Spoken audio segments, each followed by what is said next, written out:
হাওড়া জেলাতে নওশাদ সিদ্দিকী একটা পথ র্যালি ছিল, সেখানে নওশাদ সিদ্দিকীকে আক্রমণ করেছে।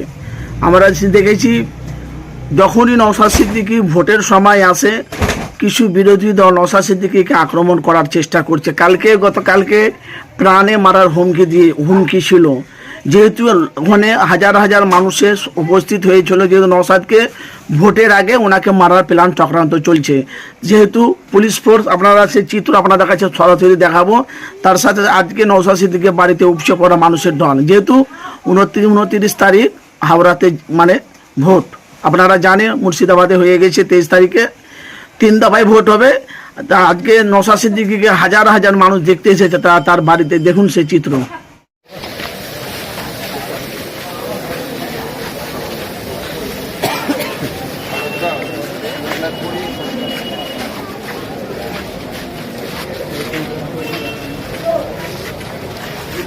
ওপরে চলো, ওপরে গিয়ে দেবো। হ্যাঁ, ওখানে মহিলারা আছে নাকি? গেটটা সুদিয়া কেন?